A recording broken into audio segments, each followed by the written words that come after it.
இன்னைக்கு நம்மக்கிட்ட என்னென்ன பூச்செடியும், காய்கள் செடியும் இருக்குன்னு பார்க்கலாம். இந்த ரோஸ பாருங்க, ஒன் பெட்டல் ரோஸ். ஒரே இடத்துல அவ்ளோ மொட்டு இருக்கும். எல்லா மொட்டும் ஒரே நேரத்துல ப்ளூம் ஆயிருச்சு. ரொம்பவே அழகா இருக்கு. அந்த இடத்துல ரொம்ப அழகா மொட்டு வச்சிருக்கு. அதுக்கப்புறம் வந்துட்டு இன்னும் நிறைய வந்துட்டு அங்கங்கே ஒன்று ஒன்று மொட்டெல்லாம் வச்சிருக்கு. ஒரே இடத்துல 5, 6 மொட்டெல்லாம் வச்சிருக்கு. அப்புறம் இது எல்லோ கலர் ரோஸ் செடி. ஆனால் இதில் வந்து டபுள் கலர் ரோஸ் வரும். அதுக்கப்புறம் இது வந்து செவ்வந்தி செடி. சூப்பராக இருக்கும். ஆனால் இதை நம்ம ஒன் டைம் அந்த பூவெல்லாம் கட் பண்ணிட்டோம்னா செத்து போயிடும்.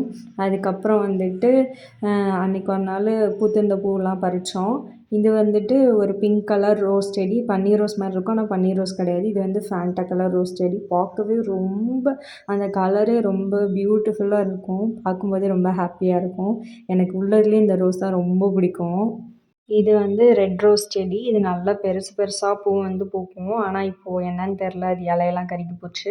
அதுக்கப்புறம் இது வந்துட்டு பட்டன் ரோஸ். இதில் வந்து எப்போவுமே பூ வந்துகிட்டே இருக்கும். நிறைய பூ இருக்கும். நான் ஒவ்வொரு டைம் வந்து பூ வந்ததுக்கப்புறமும் கட் பண்ணி விட்டுருவேன். கட் பண்ணி விட்டதுக்கப்புறம் ரொம்ப ஹெல்த்தியாக வளரும். வளர்ந்து நிறைய மொட்டு வைக்கும். இப்போ கூட நிறைய மொட்டுக்கள்லாம் வந்து அதில் இருக்குது. அதுக்கப்புறம் இது வந்துட்டு பீன்ஸ் செடி.